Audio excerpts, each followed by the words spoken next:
Muy bien. Mire, chequen a Pedro. Tenemos una Exitam, no tenemos una Exatec. Pedro estudió ICE, ¿qué estudiaste? ICE, ¿verdad? Ingeniería de Sistemas Electrónicos. Perfecto. Él tiene más de 15 años asesorando sector público. Ha hecho varios proyectos de implementación con SAP, sobre todo con Capufe, que bueno, yo conocí el caso de Capufe hace ya algunos años y la verdad es que estaba impresionante lo que hicieron ahí y obviamente también con el gobierno de Tampico. Además, es actualmente responsable del área analítica avanzada de inteligencia de negocios en el grupo SC Empresarial. Pedro, bienvenido, siéntate por favor. Muchas gracias. Sí, efectivamente estuvimos, pero estuvimos en todo el estado de Tamaulipas. Eso de Tamaulipas, ahí está, fíjense, la verdad es que está impresionante. Pero a ver, vamos a iniciar con la base. ¿Cómo podemos definir ahora, con todo lo que hemos visto, lo que hemos platicado, economía digital? ¿Cuál es tu opinión?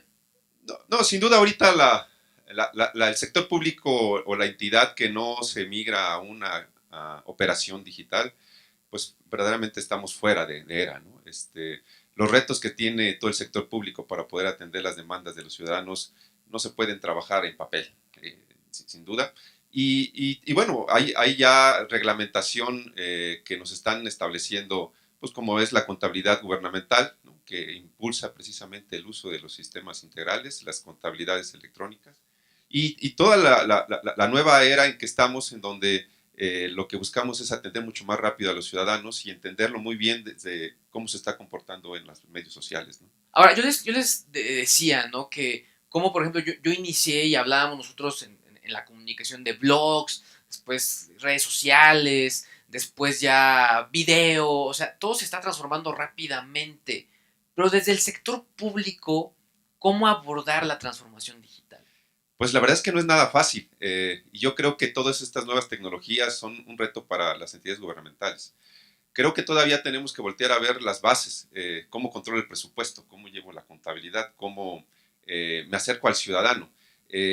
Me llamaba la atención ahora las herramientas de Pokémon, cómo vemos si los logramos integrar a un proceso de implementación, porque eso lo haría mucho más divertido, ¿no? Claro. No sé, o sea, tendríamos que ser mucho más creativos para que estos procesos de modernización, que a veces resultan ser un reto muy fuerte para las instituciones, para los funcionarios, y sin duda para poderlo transmitir a los ciudadanos, hay que poner un componente muy atractivo, ¿no? Oye, en el caso, por ejemplo, ahí, sobre todo en este mismo concepto de transformación digital, cuéntanos un poco de lo que ocurrió con Capufe, por ejemplo.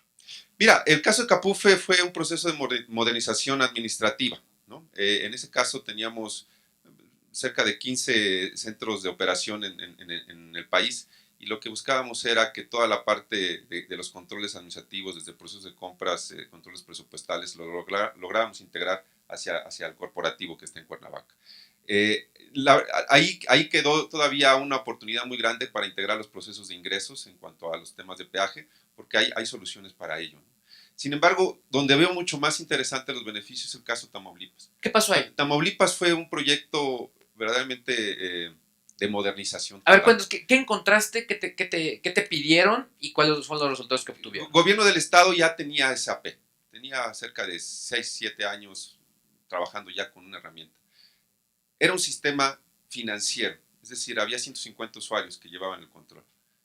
Lo que nosotros hicimos es convertirlo eso en una plataforma del Estado. Ok. ¿Sí? Y en ese sentido lo llevamos de 150 usuarios a 3.500 usuarios. Ok. ¿Sí? Eso te quiere decir que no solamente nos quedamos en las partes como parte financiera, sino lo llevamos a 14 secretarías, las cuales operaban toda la parte administrativa, pero sobre todo nos enfocamos a la parte ciudadana. ¿Sí?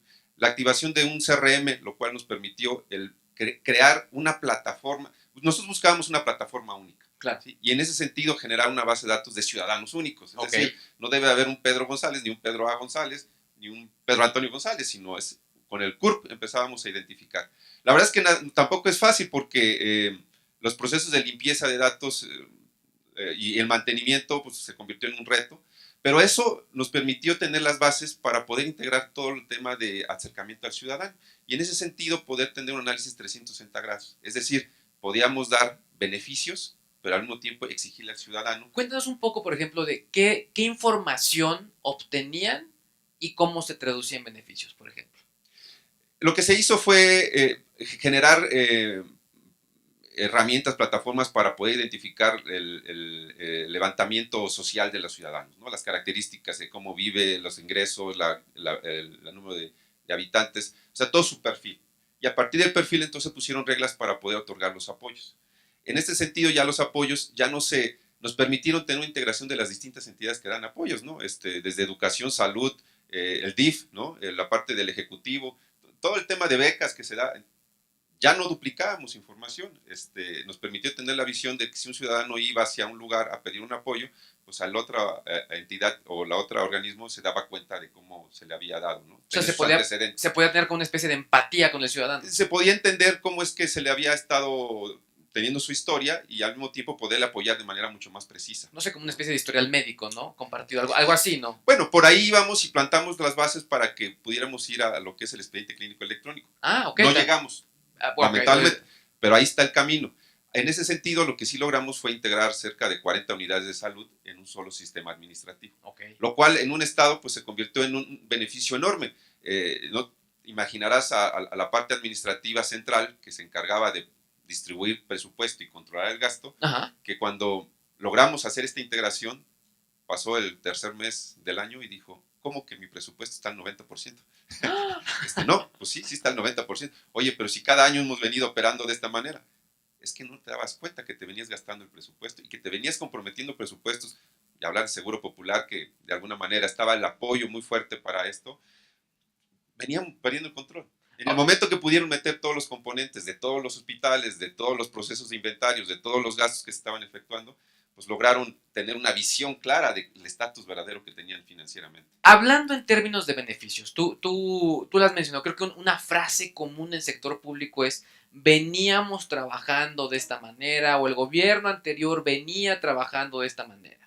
Si a ese, digamos que juego de palabras le metemos transformación digital, ¿cuáles son los beneficios que se pueden tener tanto desde la administración pública como obviamente hacia los usuarios, a los ciudadanos? Sí, empezaría por decir que hay un proceso de estandarización muy claro en todos los diferentes procesos que se dan en la administración pública. Marcas la pauta para poder ser mucho más productivos. Digo, marcas la pauta porque todavía de poner un sistema que te permite hacer un movimiento administrativo en segundos o casi inmediato, te falta modernizar los procesos administrativos, es decir, dejar de hacer los papeles o dejar de hacer los oficios que sustentan muchas veces el trámite. Para eso, lo único que alcanzamos a lograr es poner la ley de uso de firma electrónica, lo cual te iba a dar la validez a un trámite electrónico, ¿sí? Mientras no hagas eso, por más que implementes un proceso integral, ¿no? Que la característica de las soluciones de SAP, un sistema integral, pues no tienes el beneficio, tienes que esperar el oficio a que llegue de escritorio a escritorio para que alguien lo autorice. Entonces, creo que ese es el brinco que también se debe dar en un proceso de modernización, acompañado con eliminar al máximo, tal vez no sea posible todo, el tema de la documentación. Ahora, aquí hay ya mucha gente que de pronto ya trae como ciertas ideas de me gustaría hacer esto, tenemos esta idea, me están pidiendo esto. ¿Tú qué les aconsejarías? ¿Qué es lo que le dirías para todos aquellos que ya traen como ciertas ideas en la cabeza de implementación, de soluciones en educación, salud, administración, finanzas, etcétera? ¿Cuál es el consejo que les darías? Pues mira, SAP ha desarrollado algunas prácticas fabulosas para poder apoyar un proceso de implementación. Y el que yo diría y el que nosotros vivimos fue el análisis de valor, ¿no? El análisis de valor es un ejercicio que viene haciendo SAP para poder, antes de iniciar un proyecto, identificar el verdadero estatus que tiene el organismo y de ahí compararte contra otras entidades similares. Entonces, eso te permite el centrarte en los puntos de dolor, ¿no?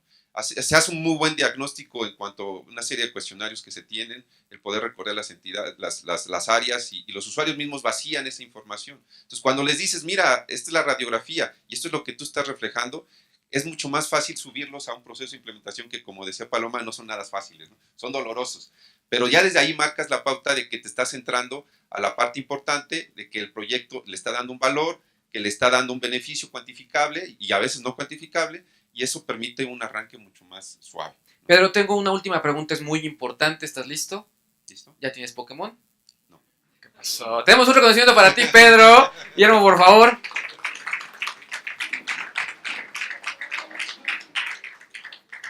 Gracias.